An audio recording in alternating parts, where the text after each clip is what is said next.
This Week in Indies. You know, there's a reason we like to write and create the bad guy. But what are the characteristics that truly define them as a villain? What makes them villainous? Can they be relatable? Can they be sympathized for? Can they truly ever be redeemed? Today, we'll be building ourselves a villain and answering all of those questions. Then, halfway through, we will be saved by our hero, C.L. Cannon, who has indie books you might enjoy if you're a fan of Together We Rot by Skyla Arnott. Lastly, we highlight what's to come in the Go Indie Minute, so search your soul because you know it to be true. You want us in this conversation. You need us in this conversation. For This Week in Indies with your host, Joe Compton.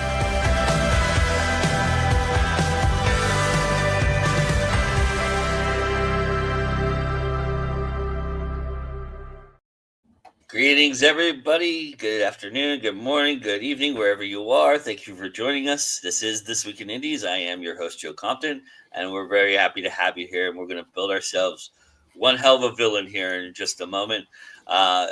Just a reminder, I don't do this often enough, so I'm trying to be better about it. But to send a star to our hosts and producers, let us know how much you appreciate what we do here at Go Indie Now. Every time you contribute, you do get entered into our season prize package drawing, which has a bunch of really cool stuff. So that's going to be awesome.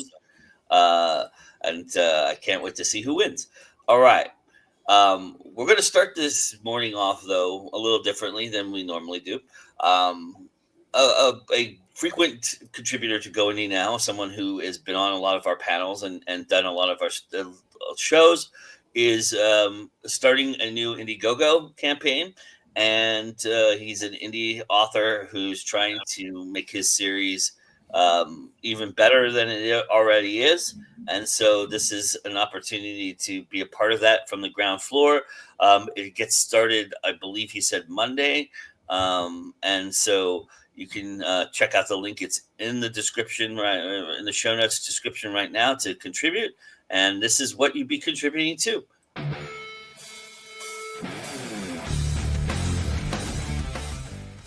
Hi, I'm Dennis Myers. I wrote The Rise of the Automated Empire. It's 4 books available on Amazon right now. I have 3 new novels that I want to get published.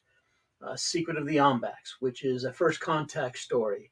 It takes some of the main characters from the first series and brings them forward into the next 7 years. The next book is Murder on a Monochrome World. This one takes place 800 years before Final Assembly, which is the first book of Rise of the Automated Empire. And it shows the struggle and how they became the society that you meet in that first series. And then the last book is Murdering Mariko, which is a fun little tale about murder and mayhem. Anyway, I need help getting these out there because, frankly, times are really tight and I can't afford the professional editing and the book covers that I need to get these self-published. So if you could lend a hand, I would certainly appreciate it. Thank you very much for your time. So once again, Dennis Myers has got some books he wants to put out there, and he's got a Kickstarter going on Go Indiegogo Now campaign. Go check that out, and yeah, please contribute if you can. Share if you can't. We really appreciate all of that, and that helps everything out. What also helps us out is that I have 3 wonderful human beings here that I will lean on quite heavily today to help us build ourselves a really wretched, horrible human being. Well, maybe not human. It might be monstrous. Who knows? We'll see how it goes. But that being said, I'm really happy to have this great group with me. And it starts with Mr. Brian Tan. So, Mr. Brian Tan, introduce yourself, please. Hey, everybody. I'm Brian Tan, the purveyor of weird and interesting things with my 5 full-length novels available now on Amazon. and my constant contributions to Go Indie Now with working the indies and saving a seat. Definitely happy to be here and to create the most disgusting, depraved individual of whatever particular biological race they could be. Sounds good. All right. and, and we have AF Stewart with us. Hello, Anita. Hi, I'm AF Stewart, Anita Stewart. I write horror, fantasy, steampunk, soon to be paranormal cozy mystery coming out July 17th. And I'm here to build a villain because I love villains. Nice. And last but certainly never least, the one, the only, Mr. David Green. Hello, how's it going? I am David Green. I write Epic Fantasy, Empire of Ruin series, the British Fantasy Award nominated Empire of Ruin series, I should say, which I never do. And I also do Urban Fantasy with my Helen Haven series. And looking forward to talking a lot about Donald Trump today, by the sounds of it. Hey, It was coming. We knew it was all coming. Hello, Mango. Nice to see you. Welcome to the conversation. Hopefully, you'll contribute as you always do, and we really do appreciate you do that. All right. So let's start with the composition of the physical appearance of a villain, right? What do you feel like separates them physically from the protagonist or any other character that makes them villainous? Nothing. That's what makes them villainous. yeah, yeah, Because if your villain can blend into normal society, then that makes it even creepier because he could be anybody. yeah.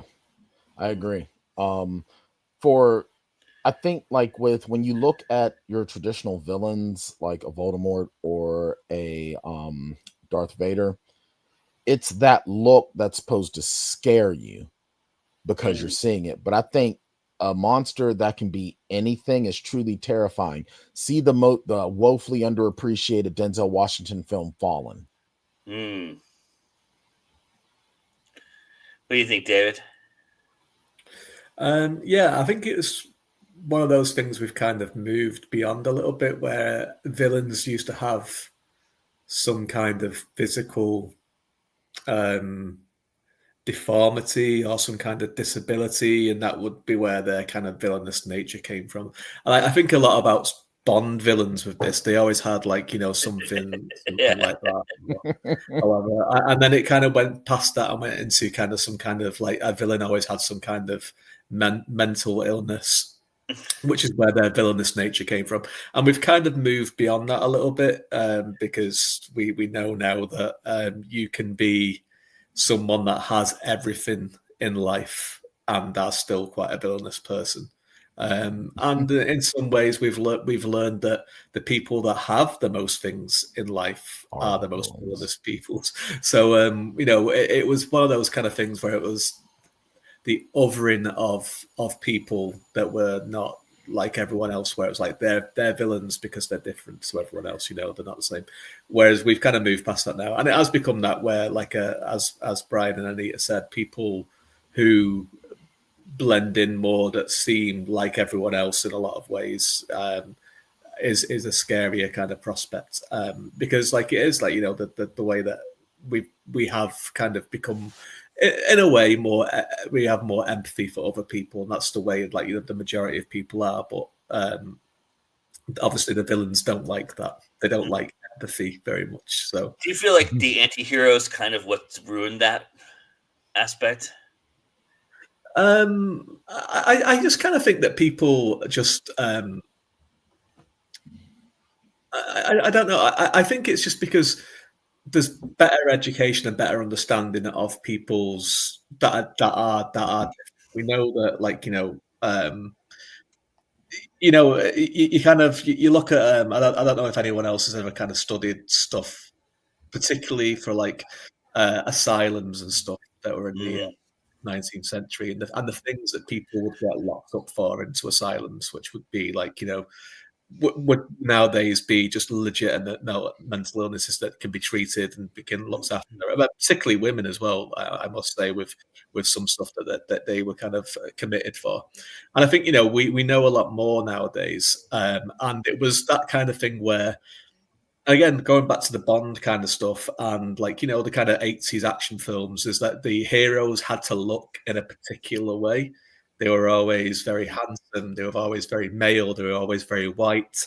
They were always from England or America, and they were a particular kind of class as well. And the villains would have some kind of physical deformity or some kind of physical ailment that we well, and in the later the later Bond villains became the guys, the ethnic guys, right? The guys from Madagascar and Colombia, and Bill Duke got a really saving us all from the terrible Colombians. From the evil guy, yeah. Because I mean, Bill Duke really got his start as a villain. He was an Arnold Schwarzenegger villain. Yeah.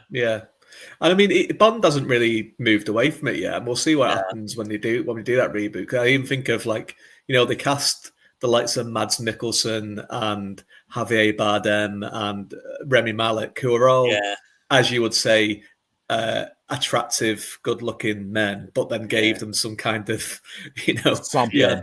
Some kind of messed up thing. I think Esai Morales as the villain in the most recent Mission Impossible was, I mean, it was interesting casting, but at the same token, that's a guy that can play anything, because there's always that bit of sympathetic. I think that's something else that makes some of the best villains good, is that it's the sympathy that you can have for them, because whether let's eliminate the idea of mental illness being a villain trope, but we're one bad day away from becoming villains ourselves. Yeah. I have two examples, one real and one not real, of what we're talking about a little bit here, and that is the non-real. I'll go with the non-real one first, which is The Godfather. There's the moment when Don Corleone picks up the kitty cat and he's got it in its lap and he's just stroking the kitty cat, very villainous, but he's humanizing himself, and he's bringing and being the villain, he's bringing the guilt upon the party that is trying to help get his help, and he's making himself the tool of the other guy. But when Don Corleone was touched by the devil, because how you gonna have that long hair of a cat and no hair on that suit? Well, I remember that James Caan had talked about this in one of their vignettes, and he talked about how they were all sitting there and the cat just jumped onto the desk, and Marlon Brando just grabs it and starts stroking it, and they all were creeped the fuck out by it. But when he did that, they were like, "This guy's evil as shit. We're staying away from this." He's probably a method actor. Maybe we should all just leave him alone, right? He's really gonna put a hit out on us. But the real example I'll give, and Anita, you can probably jump on this because I know you probably studied this man, but the real example is Ted Bundy, right? Everybody I can remember watching the TV and when they discovered the first bodies and arrested him for the first time, how everybody was so shocked. And the whole thing was, the newscast was all the neighbors talking about, he was such a nice guy. He was such a great guy. He was so charismatic, his university people talking about how he was always helping them and just being a nice guy. And it was like, holy crap, right? Yeah, well, that's an excellent example of a villain blending in, because he was so normal, so nice, so charismatic that none of his victims had any red flags raised, and that's why he operated so well. Yeah. It's very scary. But yeah, but the thing is with him too, it's also an example of how villains can just, that they don't have to have this tragic backstory either, because Ted Bundy didn't. Yeah. Right. Don't know what wrong with him, but it's not like he wasn't abused as a child or anything like that. So that's a great example of what I mean when villains blending in are a lot more scary than other ones. And also, I'd like to point out that the villains you mentioned, they're all male, and that's Yeah. another thing It's that always a man. yeah, because females make better villains in a lot of ways. There is some really Oh good yes. ones. Oh yes. Oh Yeah, yeah. we can get into that. So physicality, the physical aspect might be that we change the gender, right? And kind of flip that switch a little bit, right? Or even ethnicity might even be something that we look at, or sexuality, because, we're getting to a point where, those are blending as well, Oh yeah. I remember as a kid, we would, being Gen X, back in the day, you always looked at anyone that was homosexual as not a threat. Oh, they can't fight. And then I learned the hard way working in a bar as a bouncer. It can get scary. It gets real. And I think that's probably why Dahmer wasn't on a lot of radars, because no one looked at him as a threat. Granted, I know we were looking, changing genders, but sexuality coming up, no one would have thought of him as a threat. And here he is snacking on people. So we got some comments here. The Silence of the Lambs is a great study in villains and anti-heroes, in my opinion. That's hello, all the good Indian villains. Thanks, Sean. Yeah, Sean Hillman's not going to take corporate money to kill somebody. It's all independent. The courtroom. Eddie said he went to the courtroom, I'm assuming, for Ted Bundy, and it's haunted. John Wayne Gacy is the creepiest. That's why I don't like clowns. There's a great Sean says there's a great moment with Bundy during his interview. He's just fine until a phone rings and interrupts him, and he shoots at a look, pure malice. I mean, that also could be part of the physical too, the way they react to things as well, right? I mean, that could be your foreshadowing, your little hints, little nuances, right? Like that, like the way they fidget. Those are all physicalities in a lot of respects, right? So it may not be as overt as it once used to be, but maybe more subtlety to it. Would that be more appropriate to say about physicality in terms of that? Yeah, and the act of gaslighting too, like Mm-hmm. that's a good trait for a villain as well, because that subtle manipulation, that psychological manipulation, a lot of villains do that. Yeah. And just making you feel like you're the crazy one. Was the most recent example that I can think of is I haven't watched it, but I've heard and had the synopsis explained to me. The most recent Invisible Man, where he's gaslighting this poor girl throughout the whole movie, everyone thinking that she's nuts and she's the victim. Or even look at Palpatine. Oh yeah, you killed her when you were mad. Oh, I didn't do that. I wasn't involved in that at all. That was all you. What do you think, David? Yeah, I think it's like it all comes back to control, doesn't it? There's a way of they want to be in control all of the time, and they'll use whatever kind of tools that they have to their disposal to remain in control, and that can be from physicality, it can be from intelligence, it can be through intimidation, through many different kinds of ways, through gaslighting as well. It's one of those things. It's like a trope of the villains always kind of tell the truth, to an extent. They tell a version of the truth. What they believe is truth. Well, yeah. But it's always the truth that kind of plays on the worst fears of the victim or the protagonist or what have you. So it's so there is a lot of it is just, but it is all about control, isn't it? And it's like when you kind of loosen that control a little bit, or the control's about to slip, that's when you see the kind of more monstrous side of them, where they let the mask slip a little bit.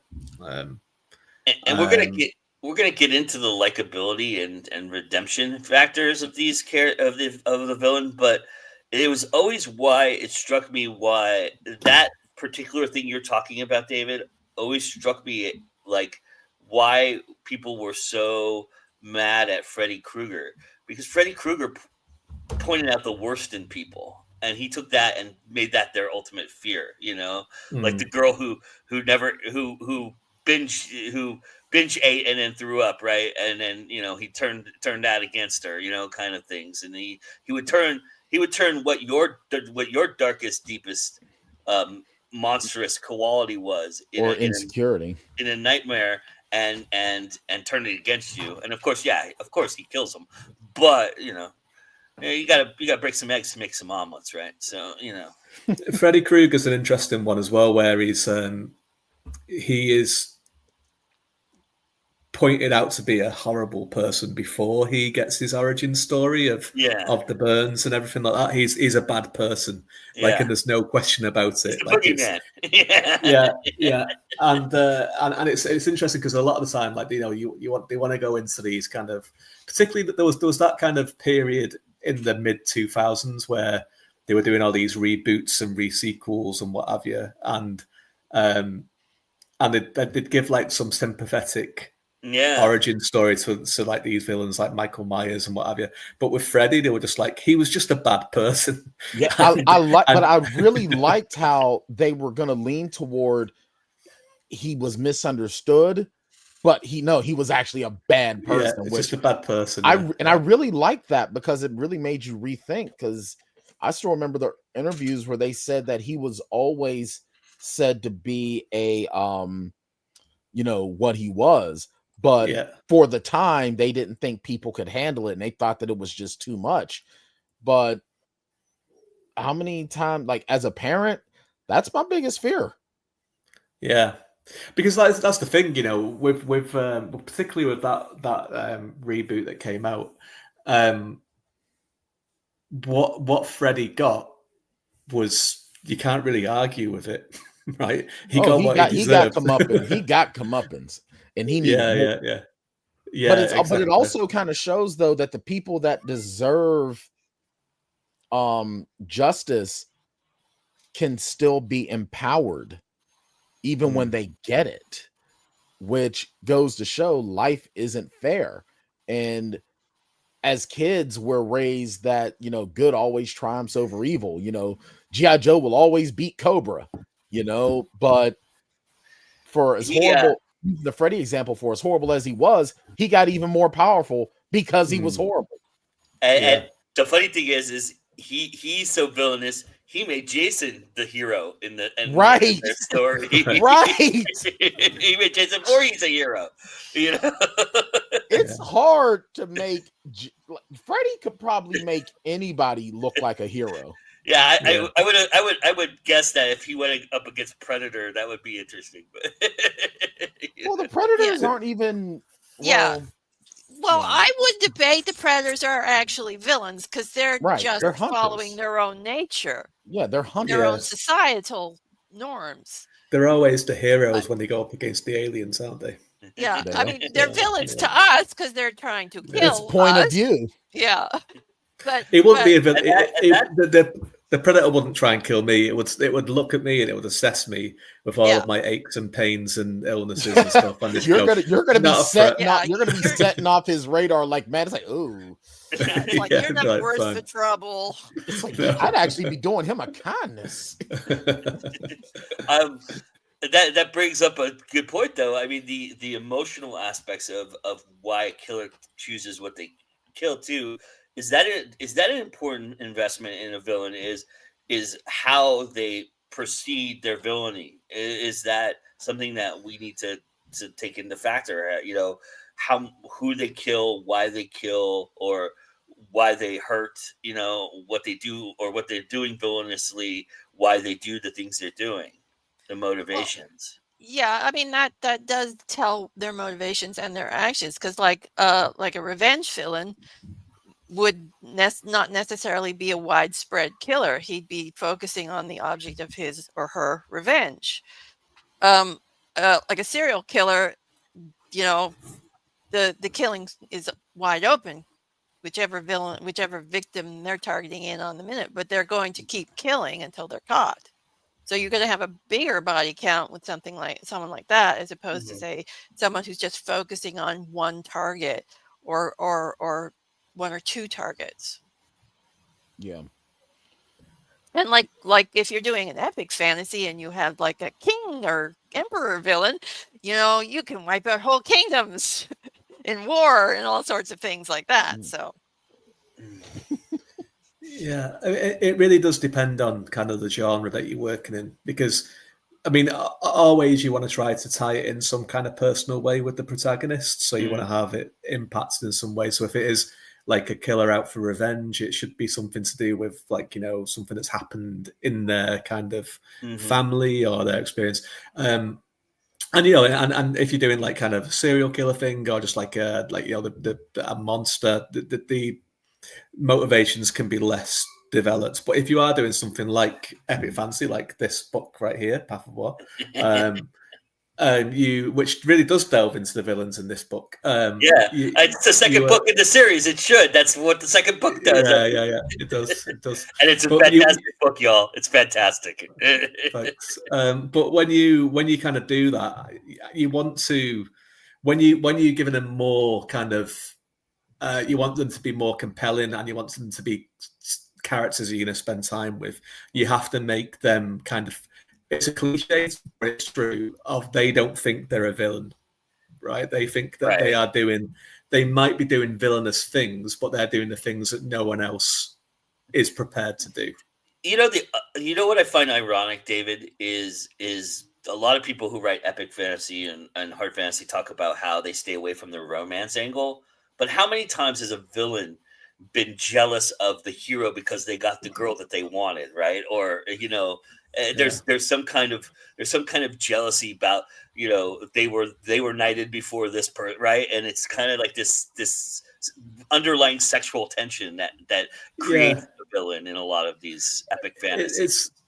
I think it's, hopefully, again, it's something that we're kind of, I think, well, obviously in romance, it's probably something that still happens quite a bit. I think it's just an easy thing to kind of go and kind of humanize and give reasons to for a villain. But I think again, these days we're becoming a lot more kind of nuanced with reasons that we can find, and it's. I mean, I do creative writing lessons, and one of the lessons that we do is about villains and about kind of writing antagonists and stuff, and getting into that point where, like, you don't have to agree with your villain and your antagonist. You don't have to support their views. You don't have to share their personality traits, but you need to understand them, and you need to make sure that they completely, whatever it is their motivation is, whether it is jealousy, whether it is the greater good, which is like a very, very loaded term with lots of juicy things that you can go into, the greater good, whatever that is, they need to believe that 100%. And sometimes what, from their point of view, is that the only reason they're seen as a villain is because they're the ones that are willing to do what it takes for the greater good, or for this thing, and other people just simply aren't. So a lot of times they look at it as if they've got this burden placed on them, because it's like, well, no one else is stepping up to the plate. I'm the only person that's doing this. And then that kind of breeds bitterness and resentment and other things like this to everyone, which are great things to play with. Yeah, I mean, you look at MCU Thanos, true believer in the fact that, hey, I've got all this power. I have to take out half of the global of just universe-wide population. Why don't you choose that power to make more resources? No, this is the way to do it. It's the very conversation that him and Doctor Strange have in that movie. They have that very conversation about, why don't you do it for this? He goes, because this way's better. He's like it's more efficient. Yeah. Or even Loki, how Loki used to introduce himself. I'm burdened with glorious purpose. Yeah. Yeah, because I mean, it does all come down to the goals of the villain too. It's like, what did they want to accomplish? I mean, that's kind of in a lot of ways, it's the main difference between the protagonist and the antagonist, is they each have a goal, but the protagonist has limitations on the way they'll achieve their goal. The antagonist does not. Yeah. Right. And I think what's kind of funny though, when you think about it, we're expected to like the protagonist, hate the antagonist, but a lot of the times we dislike our protagonist and we relate more to our antagonists, which I think because I'll I point to think my that just book because that's exactly what my book is. So well, yeah, because it shows that there's always more than one way. Like you can agree, that doesn't make what's happening right, but you can agree with it. Like looking at something that's most recent, Abby from The Last of Us. Now, and we're talking about points of view. From her point of view, she's doing everything just. It was necessary. But from Ellie's point of view, Abby is the ultimate monster. You know, Negan too, right? Negan from Walking Dead, right? He has a purpose. He's trying to, and he turns out to be more right than he's wrong. Right. It's just the way he goes about it that people hate. Yeah. And I think it's the arrogance of I know I'm right. Or even Alpha. Alpha was actually correct. Her way worked. Right. It's also the thing that tortures Dexter quite a bit, right? Is he crossing a line, and at some point he just doesn't care anymore. The lines blur, right? And so 31 minutes, and you finally brought up your man Dexter. Proud of you. A really fun one to look at is, and I can't remember the character's name now. Hopefully, one of you guys remember it, but it's Lena Headey's character in Dread. I'm sorry, in Dread. Oh, yeah. Mama. Yeah, and like which is a very, very funny one because like the police force in Judge Dredd world are just a bunch of fascists, right? And Mama is just like, obviously she's selling drugs and she's dealing drugs and all that kind of stuff, but that she's basically like, this is my patch, leave me alone, leave my people alone. And like these fascists are just going in there to exterminate them, right?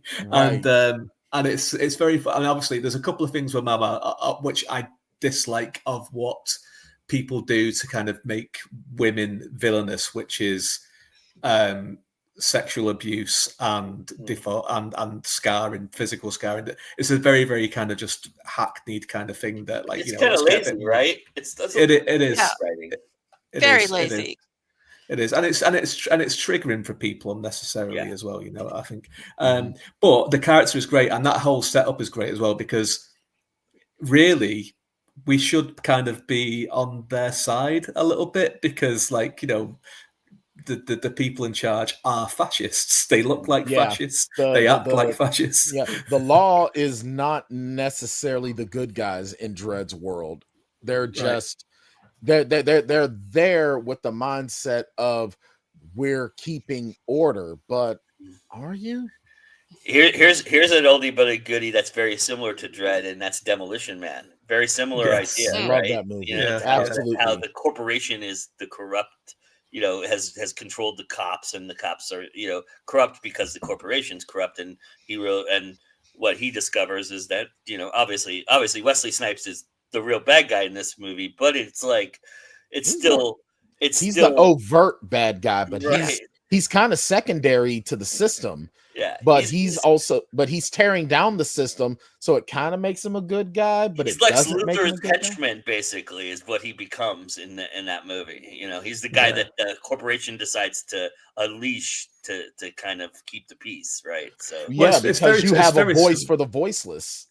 Yeah, it's very similar to RoboCop, isn't it? Where it's the bureaucracy are the villains, and the kind of the criminals that they're using those so they can control the streets and they control people, and they can have an excuse to militarize the police force even more because, like, look at these people that they're running amok, and it's like, well, they're creating it, they're creating the circumstances. What does that sound like about? A little too close to home, right? Eddie brings up a good point here that I wanted to bring up.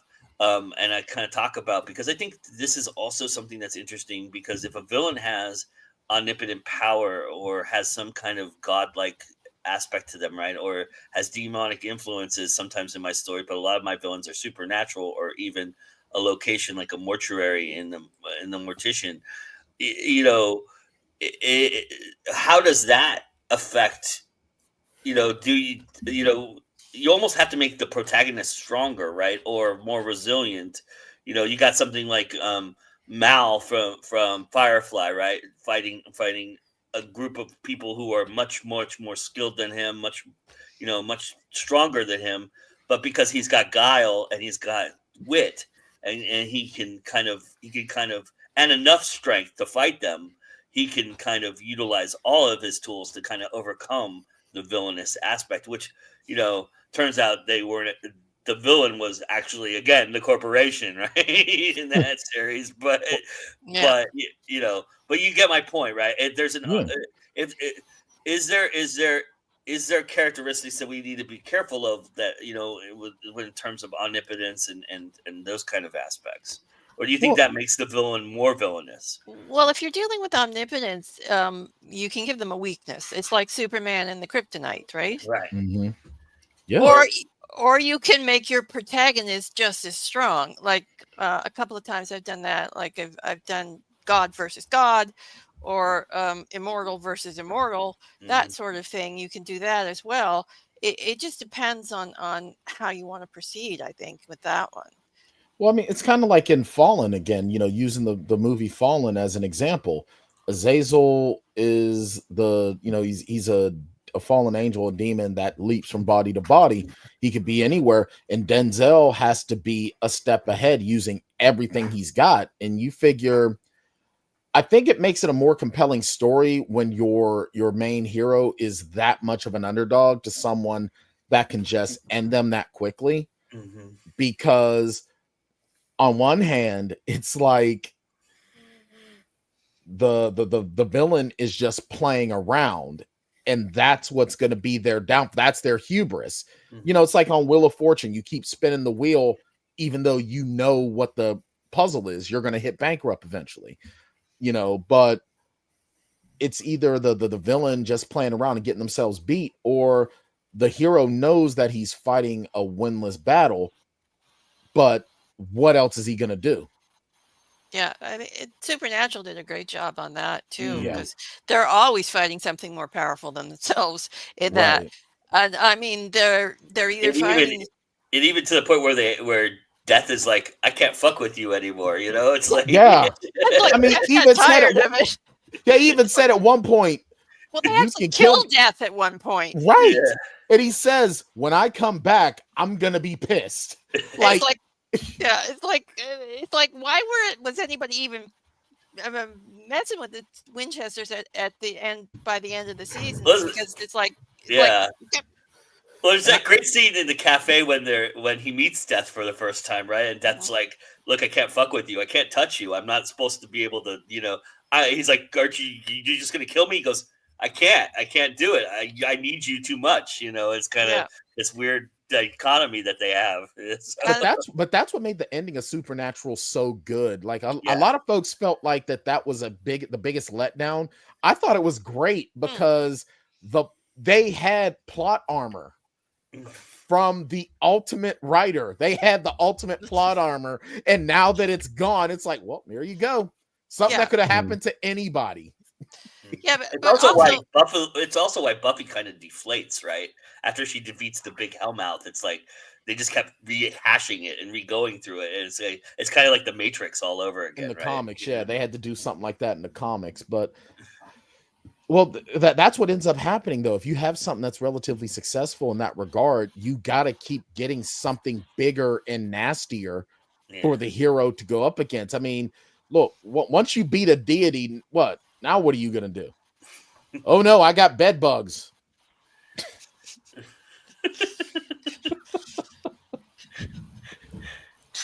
David, you want to follow up on that? Yeah, well, I was just listening to the Supernatural chat because I'm a big fan of Supernatural. Yeah, I think, and this is something that Supernatural does as well. When you're kind of going up against something that is like way more powerful and kind of more like You're two supernatural bumbling and whatever. idiots that just walked into Yeah, it. yeah. Well, you've got to kind of like you've got to use like every tool at your disposal, and it's like you throw in the kitchen sink at this thing as well, but you have to be very clever about it, and you have to kind of do your homework, find out what that weakness is. That's the power of that show. That's really the power of that show. It's and it's the team up as well. It's like bringing in that kind of thing, and I think you can do that in your books and your writing as well when you're going up against that. It's like, and it's always fun to do that as well, to kind of give that kind of more of a cerebral kind of thing with your protagonist. You always need a Captain Kirk in your story if you're going to have something like that, right? I mean, that's Captain Kirk was always able to be the guy that stepped back and goes, "No, you know what? This is fucked up. I'm not doing this." You know? Yeah. But I also like the villains that aren't necessarily villains, the tortured villains. Yeah. Samara Weaving played B in The Babysitter. In the first movie, she's like just this traditional villain, but then the second movie fleshes her out a little bit more, and where it's like she's a villain, but she's not a villain. And or Kessler in Infamous. Mm-hmm. I like the villains. There's Train to Busan, which changes the villain halfway through the movie, and you don't understand why until the end. Right.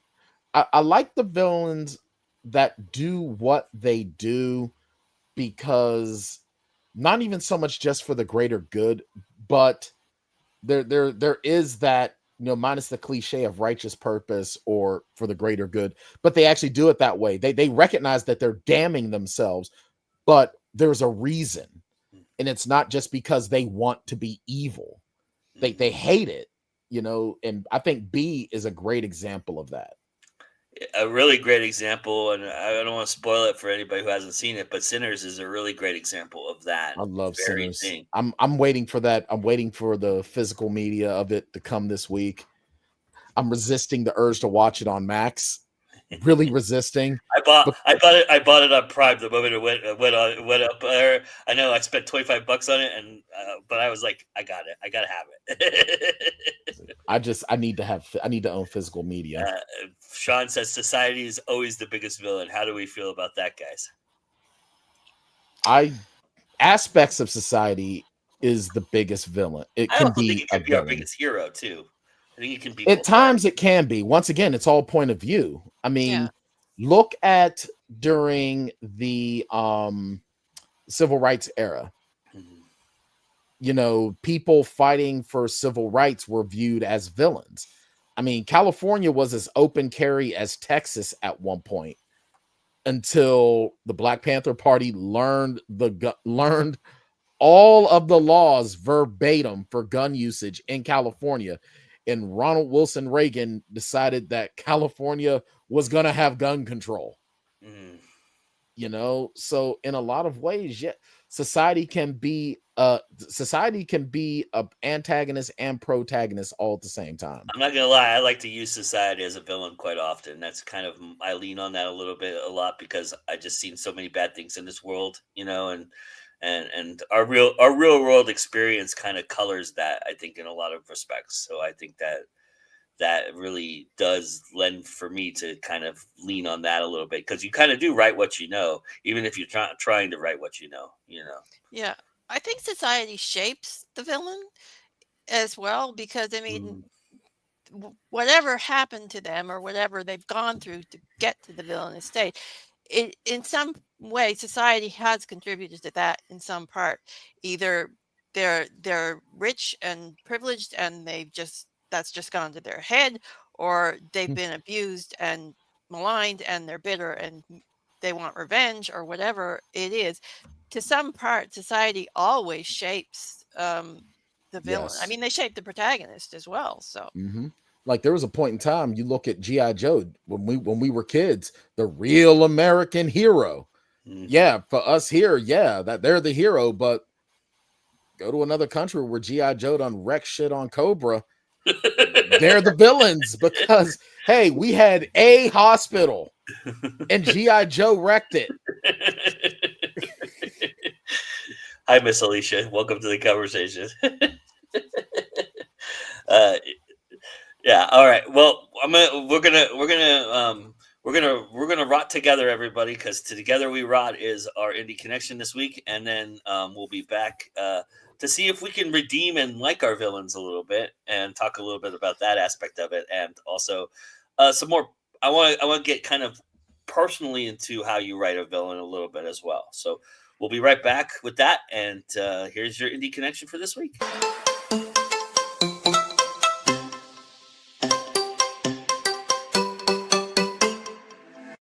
Hey guys, C.L. Cannon here from Fiction Atlas Press, bringing you another Indie Connection. And today I'd like to tell you about some indie books that you might enjoy if you're a fan of Together We Rot by Skyla Arndt. The first book I have for you is called Spit Back the Bones by Tegan Olivia King. It's been 3 years since Mila Thomas's brother Jed went missing, and his case went cold. Since then, Mila has fled town, running from the voices of the dead that reach her from the depths of the old family bog, afraid she would hear her brothers among them. But when her younger sister Agatha calls her back home to celebrate her graduation, Mila can't help but return to her old haunts. When she arrives, Mila comes face to face with the town reverend, who informs her that Agatha is now also missing. Finding her mother and the local police utterly useless, Mila opens herself up to the voices of the bog and hopes that they can tell her where her sister is. But something else lurks beneath the bog's waters, something that would sooner hunt her than help her. As more bodies turn up on the sandy shores, Mila must overcome her complicated history with the Reverend's estranged son, the boy she never quite got over, to unearth the fate of the town's missing members and the family secrets that may be behind everything. The second book I have for you is called 13 Ways to Midnight by Rue Volley. 16-year-old Echo Navari, daughter of the world-famous archaeologists Alice and Peter Navari, has spent her life traveling from one expedition to the next as her parents unearth lost civilizations. On their 13th dig, Midnight, Echo's twin sister, disappears without a trace. This prompts a year-long search that leaves the family nearly broken. In an attempt to find some closure, they reluctantly host a mock funeral for Midnight without ever recovering her remains. Nearing the 1-year anniversary of Midnight's assumed death, Echo is sent to live with her eccentric Aunt Luna, who is the caretaker of the centuries-old Navari estate in Port Royal, Maine. Echo attempts to settle into her new life in Port Royal, but soon finds that she's destined for adventure as the mystery of her family's history, the sunless town, and its oddly intriguing people teeter on the supernatural. The next book I have for you is called All of Us Murderers by K.J. Charles. When Zeb Wickham is summoned to a wealthy relative's remote Gothic manor, he is horrified to find all the people he least wants to see in the world: his estranged brother, his sneering cousin, and his bitter ex-lover Gideon Gray. Things couldn't possibly get worse. Then the master of the house announces the true purpose of the gathering. He intends to leave the vast family fortune to whoever marries his young ward, setting off a violent scramble for her hand. Zeb wants no part of his greedy family, but when he tries to leave, the way is barred. The walls of Lackaday House are high, and the gates firmly locked. As the Dartmoor mist rolls in, there's no way out, and something unnatural may be watching them from the house's shadowy depths. Fear and paranoia ramping ever higher, Zeb has nowhere to turn but to the man who once held his heart. As the gaslight flickers and terror takes hold, can two warring lovers reunite, uncover the murderous mystery of Lackaday House, and live to tell the tale? And the last book I have for you is called Grave Matter by Karina Halley.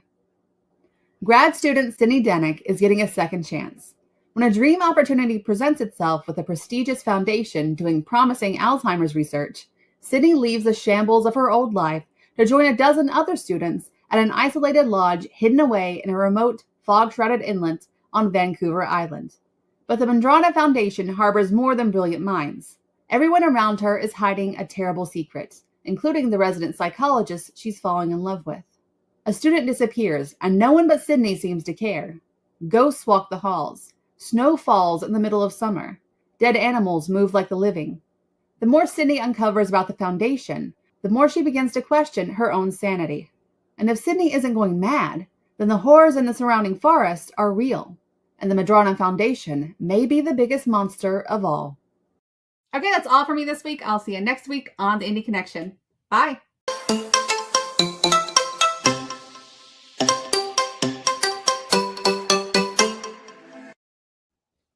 As always, we're very grateful to CL Cannon for that wonderful indie connection. Some great books, some great covers, looks like. So everybody go check those out. And it is not coincidence that we have the books that we have talking about the subject matter we have. We coordinate that a little bit, just so you know. Just to peel back the curtain a little bit and just tell you how the sausage is made a little bit there. But that being said, thank you as always. A.M. Engel wanted to add this one in there. What do we think about this, guys? When it comes to society, how about Wag the Dog? A brilliant film. That was a brilliant film. Yeah. But yeah, I mean, political parties definitely have some villainy to them. Politics in general have some villainy to them. So absolutely, absolutely. Okay. All right, so let's talk a little bit about because I invoked Dexter. That's probably the most fervent example of somebody we should try to like as a mass murdering, who's really playing a villain, who's playing a hero, in his own mind kind of idea. But to guys like Dokes and his sister eventually, and LaGuardia and all the people who are on the police force who discover his secret, he's a villain, right? And so, but the sympathetic way that it's portrayed and then of course the backstory, I think, helps this tremendously as well. Give us context, like you were talking about earlier, David, about how the backstory changes a lot of the aspect of how we look at the villain, right? And it's kind of is that the likability factor? Is there a possibility that you could like somebody vile and who does the ultimate sin? I think there are a few things that are beyond the pale. The thing that we were talking about, Freddy Krueger, before is one of them, and I think obviously it depends how you play it and how much of a focus it is. But there are certain things that if you have your villain do, I think they are beyond redemption, and rightly so. And I think, but there is this thing of you do like a villain a lot of times because they do the things that secretly, not what we would like to do ourselves, but the things that we sometimes imagine ourselves doing. And the fact that, they seem to have a lot of fun breaking the rules. But what kind of does happen a lot of time is that when they do get the redemption, they kind of lose that edge that people liked about them in the first place. They soften them a little bit. I think of someone like Skylar in Heroes as being where he just gets flip flopping on. Let's make him villainous again. Let's do this. And Supernatural did it quite successfully with Crowley, where it was like his motivations just aligned with the Winchesters occasionally, but then next season he was killing Kevin's girlfriend and all sorts of stuff, just to remind you that he's a bad person. But there are certain things, I think, that you just cannot do, I would particularly on screen or on page, that means there is no redemption. I would say Faith from Buffy as one of those examples. Because she never stopped being the rebellious tough girl. She just grew up. And which I thought was cool. But Spike is someone who he kind of softened a little bit, but he still kind of stayed true to himself a bit, where he's or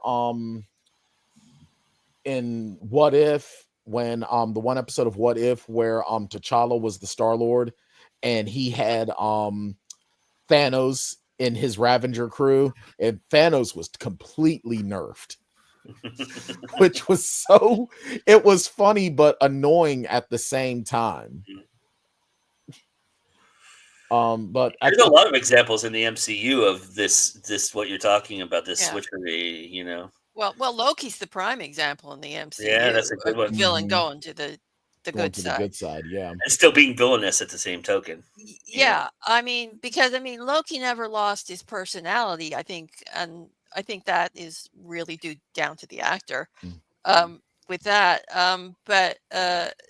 but he never lost his personality. He just changed his perspective.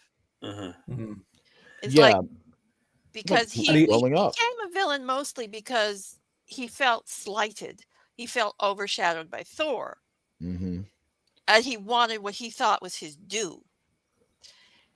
But all the events kind of changed his perspective. I mean, that's kind of how you need to approach, I think, a villain is to change perspective. But you also have to make a villain relatable.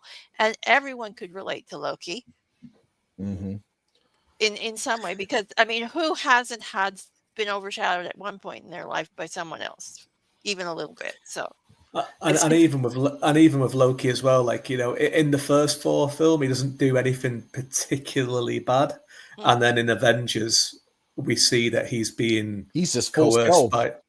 Well, we see he's being coerced or maybe, like, you know, controlled by something much more powerful than he is, that he is afraid of as well. So we kind of have that thing that, like, you know, So he's more desperate. Yeah, exactly. They play it very, very carefully because. But I mean, I think you know, with a lot of long form storytelling, there's a lot of, you know, I think people generally have quite a lot of empathy, so we always look for reasons why we can try to understand people, and that's why I think there's some things that but there are some lines that if people do, that's it. I think, and I think if you got a character that you do want to redeem, people are very, very careful not to have them do certain things. That it's like, no, it's what makes Mamet such a great writer, because every character in Mamet's stories are villains, but there's more villainous versus less villainous, right? And then you gravitate to the less villainous person. You know, Heist is a great example of that. You know, Gene Hackman and Delroy Lindo's characters in this movie, they're fucking thieves. They've killed people. They're murderers, but they're doing it for a cause. You know, they're doing it for a reason to get out of this life and move on. And then you have Danny DeVito's character, who will not let them out of this life, right? And Sam Rockwell's character, who is the lackey to Danny DeVito, who he thinks he's smarter than everybody else, and he's just an idiot, right? And those kind of things, and they just battle for 90 minutes, and it's kind of this interesting chess match that happens between villains, right? There's nobody truly good in that movie at all, but there's degrees of bad, right? So, well, look at the Punisher, Frank Castle. While we understand why he does what he does is still wrong by all intents and purposes. Yeah, I think Frank Castle and Wolverine are the reasons why we have the term anti-hero, because we don't want to boo them, but they are technically villains by, you know, even if you do the wrong thing for the right reason, it's still wrong. I mean, John Wick is a good example of that, yes, too. Right? John Wick is not a good dude. No, I mean, he's an assassin, a retired assassin, but he's still an assassin. He tried to be a dude. He killed for money, and then he murdered a guy. Now, yes, I love dogs too, but you murdered 60 some odd people over a car and a dog.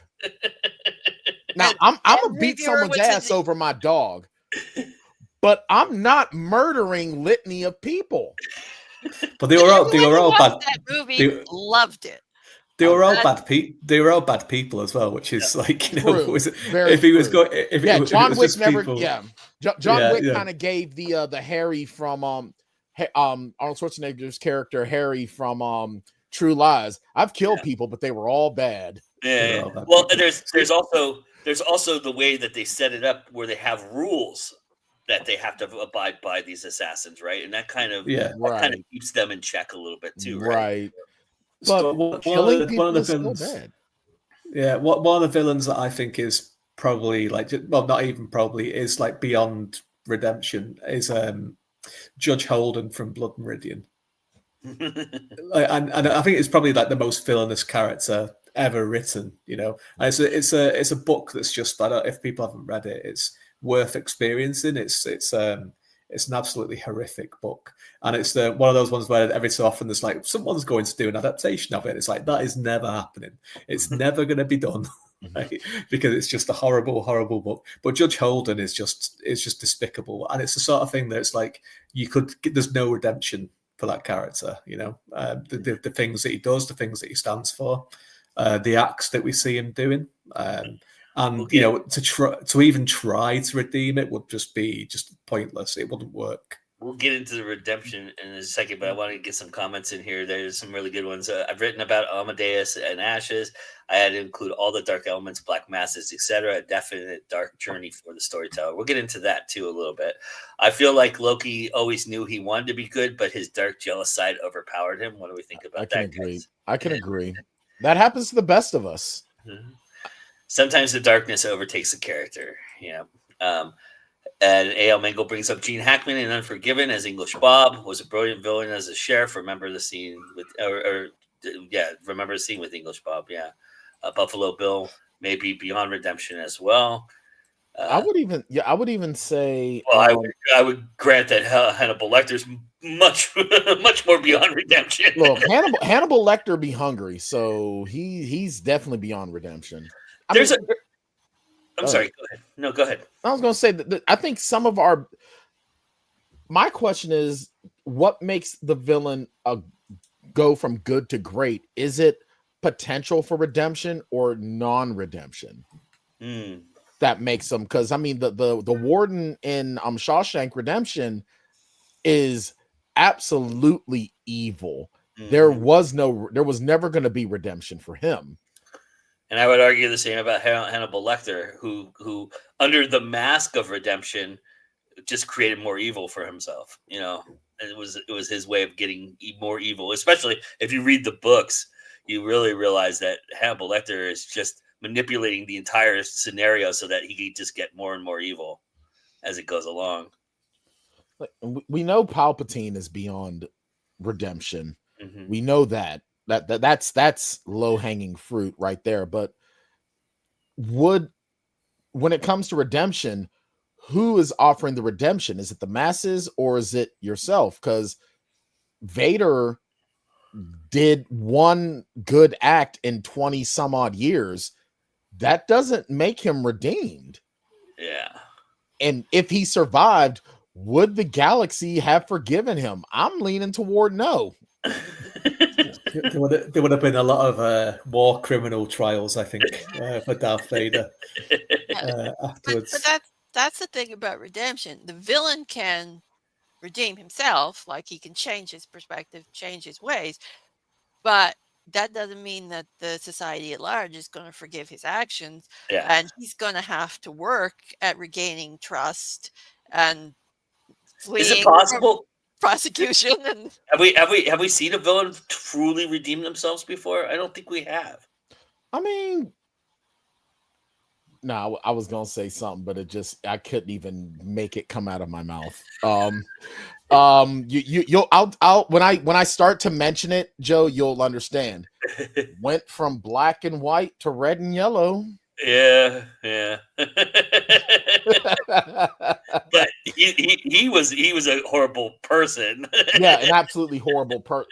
Well, I mean, there was the one Cobra Trooper. I'm gonna say it, Brian. We're talking about Hulk Hogan. Everybody. Yeah, Hulk Hogan went from Hollywood Hulk Hogan back to the real American. Well, there was a Cobra Stormtrooper that defected to G.I. Joe. I can't remember his name off the top of my head, but he was. They tried to do that in the second series with Finn, right? In the he was a stormtrooper. Yeah, he was a stormtrooper that, but we never see him do anything evil. And the first time he's about to do it, he doesn't do it. So we kind of, I think it's an interesting one because you kind of have to kind of look at it and you're stacking people's evil acts against their good acts, and it's kind of like, does one cancel the other one out?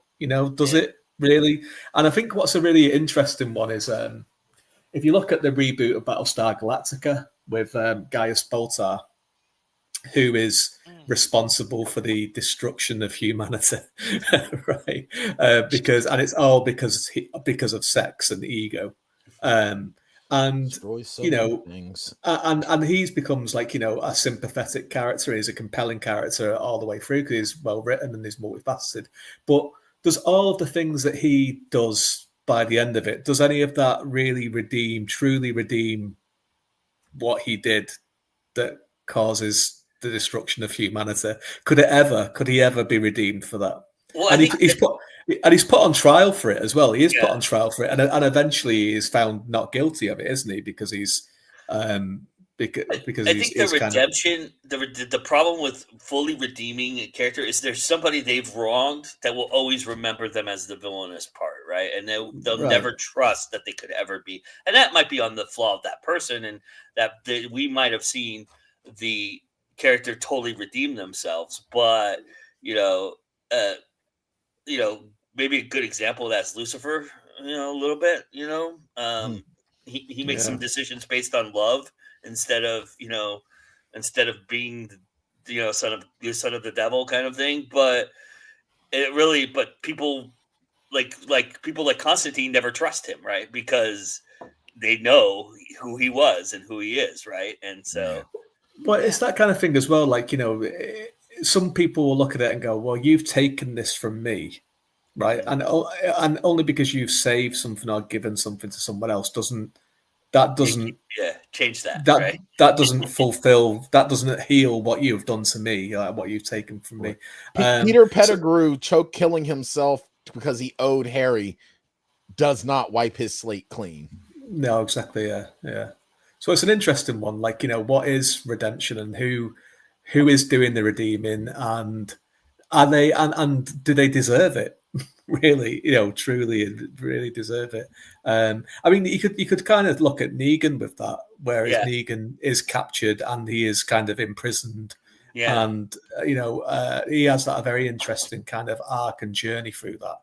Well, Jesse Pinkman in Breaking Bad, right? Another guy who at the end tries to redeem himself but he's got so many demons and so many things behind him. He's never going to be nothing but a criminal because he just can't handle being a normal person, Yeah.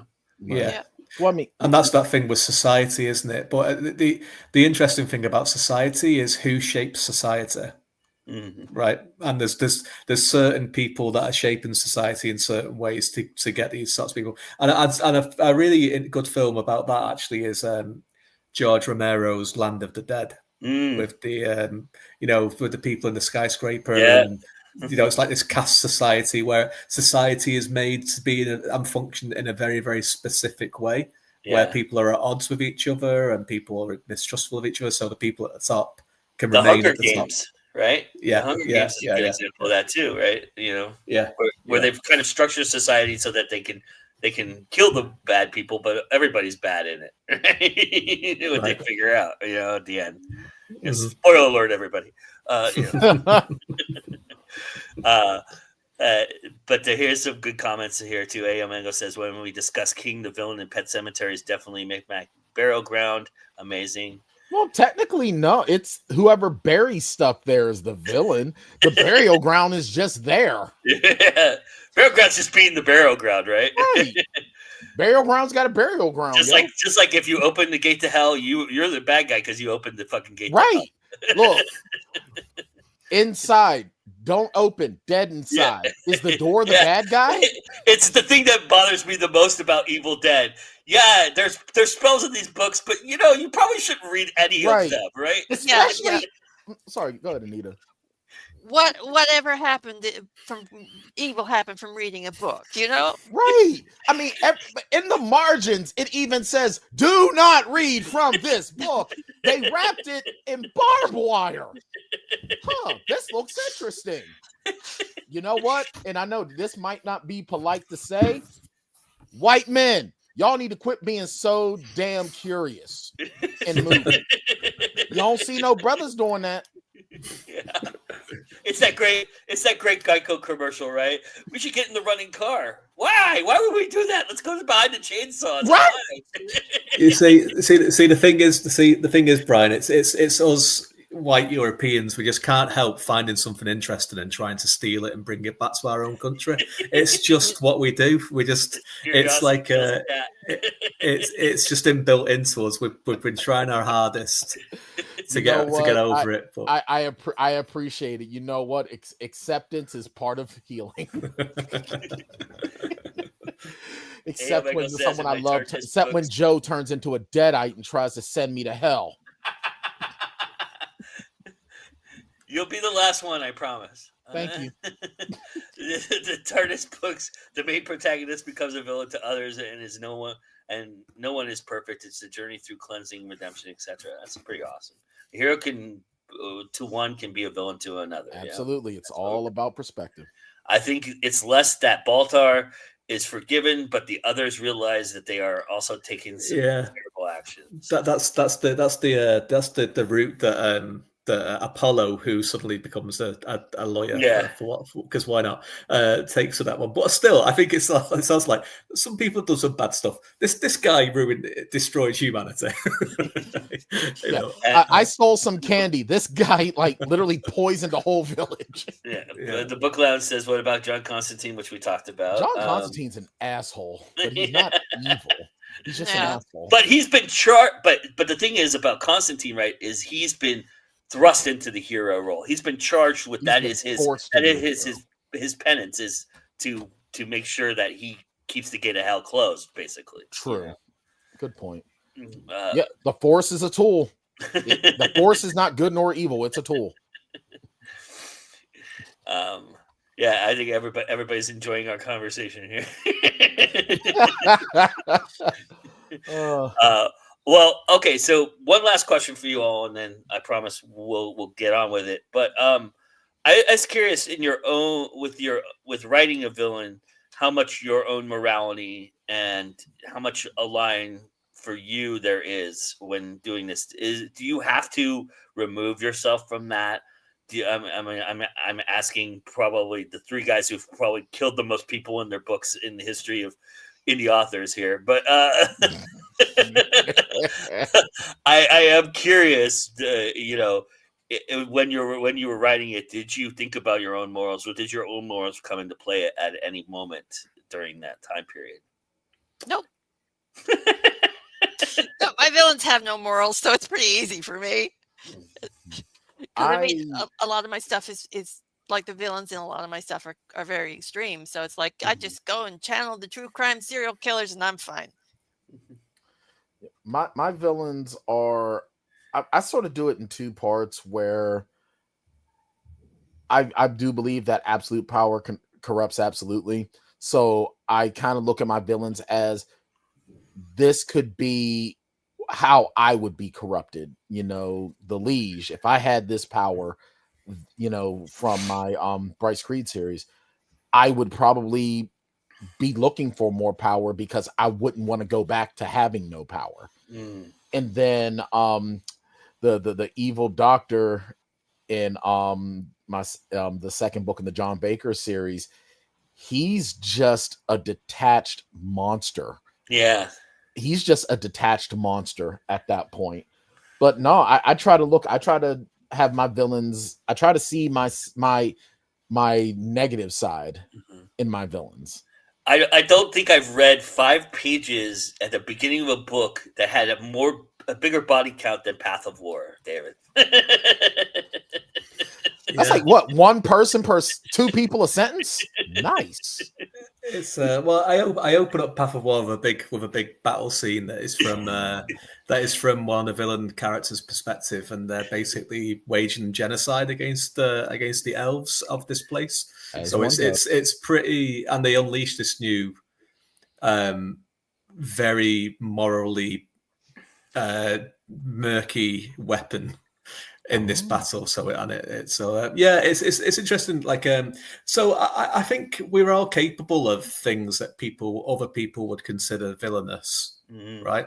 So I kind of think that what would I do? So when I'm writing villainous characters, Obviously, I like to try to make them think that they themselves are not villains. They're just doing things that, for whatever reason, for society reasons or for upbringing or for, other different things. And always it's a justification for them as well. I think there's some part of them knowing that this isn't, they've gone down a certain path, but they're justifying it all the time to themselves.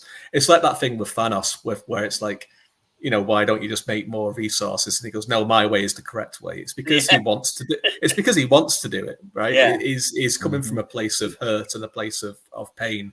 Yeah, and he's been planning it for eons. So that's, exactly. He justifies it himself. So I try to think of like, well, what would be the line for me? What would be the line where I would be seen as a villain in someone else's eyes? And it's quite easy for me as a parent to know that there's very few things that I wouldn't do for my child, right? To protect them and to if something happened to them, let's say I'd turn Liam Neeson in Taken and go and have a certain set of skills and what have you. But so when you're kind of writing a villain, it's kind of very much kind of thinking, well, where is their line and when did they cross it and why did they cross it? And kind of understanding that and kind of realizing that, are they happy to be beyond the line? And some of them are quite happy and they're quite fun to write because they're kind of comfortable in their own skin. They're kind of enjoying it. They're kind of having a good time with it.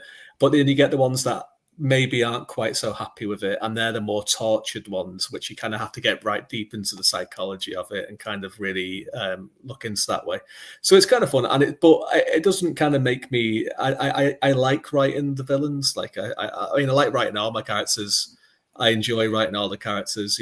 I might not agree with them. I might not. They might not have the same morality as I do, but I enjoy them and I love them just as I love the good ones.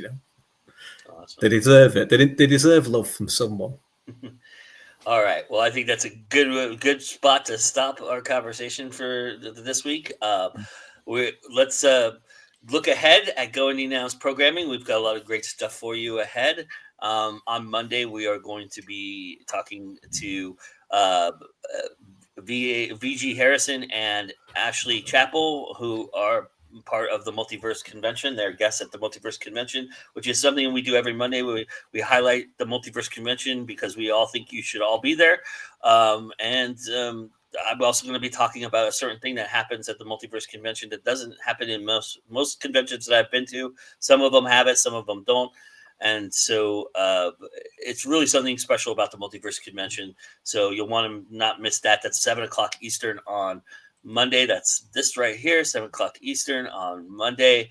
Live, we will be doing a spotlight on the multiverse. Then on Tuesday, or what is it? No, Wednesday, right? Wednesday, we have another live show, which is Trope or Not to Trope, hosted by our own, who you've seen today, Miss Anita Stewart, AF Stewart.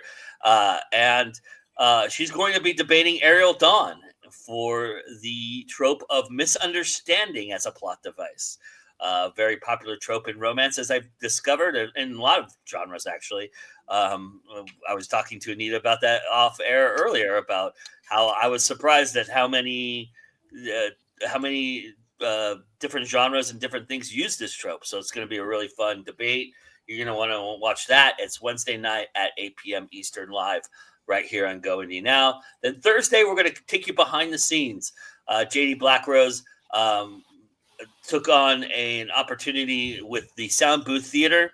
Sound Booth Theater, for those of you that don't know, is a groundbreaking audio play group that is putting audio play out there. They're most famous for the Matt Denneman series that they did all of the audio plays for Dungeon Crawler Carl and that series. And so they are JD Blackrose took her novellas and made them into audio plays, and we talk about how that all came about, what they do and how they do it. It's a really great conversation that I had with these folks, and it's something you're going to want to watch if you're interested in turning your books into audiobooks and you're wondering how you could do it affordably. This is a very good option for you. Sound Booth Theater is a really great opportunity to check out. We'll go behind the scenes of how they do it and what they do. And and how you can get in touch with them on Thursday. Then Friday, we have a very special presentation. Kenneth Broom Jr., who is the Learn Track director at Multiverse. The Learn Track is a unique thing that Multiverse does, where they take academia and I'm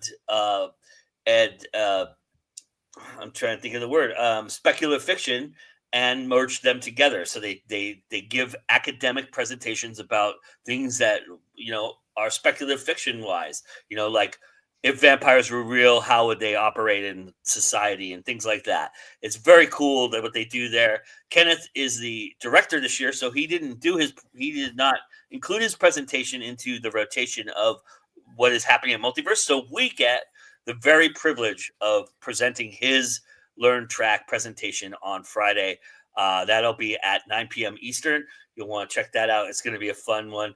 I can't reveal what it is. He has asked me to keep that quiet for now, but it's very cool, and I think you're going to want to check it out, especially if you're a fan of a certain cryptid out there. So you're going to want to check that out. It's going to be a lot of fun. And then Saturday, I'm back with Mr. Brian Tan, as we are doing another Saving a Seat. We have a great lineup for you. We're going to be talking about these 3 films here that you're seeing on the screen here. Fall is a Good Time to Die, Don't Tell Larry, and Raising Victor Vargas. And you'll hear about what we think about all those films on Saturday. That's our Saturday matinee. That happens at 6 p.m. Eastern.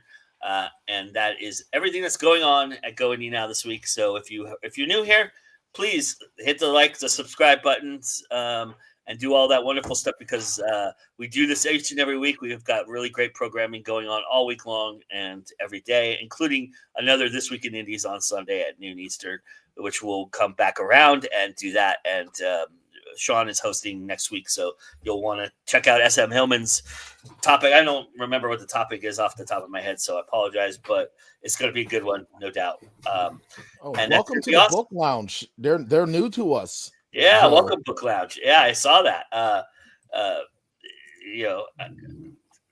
Thank you. We really appreciate you coming to subscribe and be a part of this. We would love to have you. Thank you so much for joining us. Welcome. All right.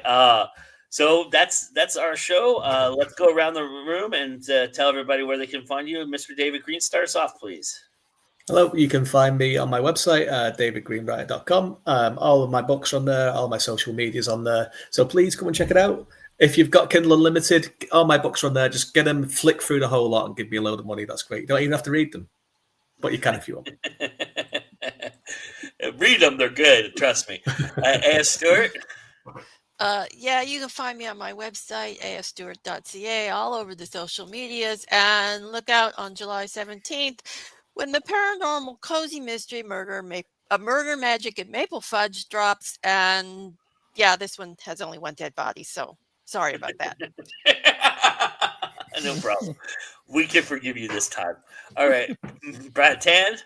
Well, you can see me at least 2 other times here on Go Indie Now with Saving a Seat with Joe Compton while we work the indies.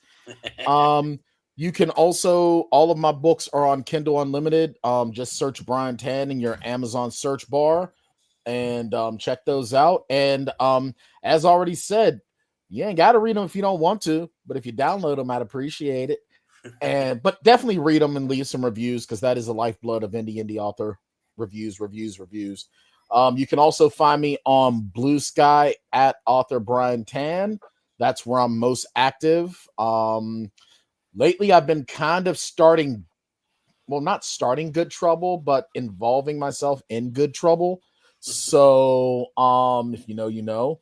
Otherwise, yeah, that's about it. Awesome. And if you know the quote that's underneath me, put it in the comments where you think it's from, and tell if you're right or wrong. And I might give you a little something for being right. But that's a quote from a movie. I'll give you that. So it is a movie. So you have to chase it down and figure out which movie it's from. But that's me. And thank you so much for joining us. And remember that it's always time to go indie now. We'll see you again soon. Bye. Bye, everybody.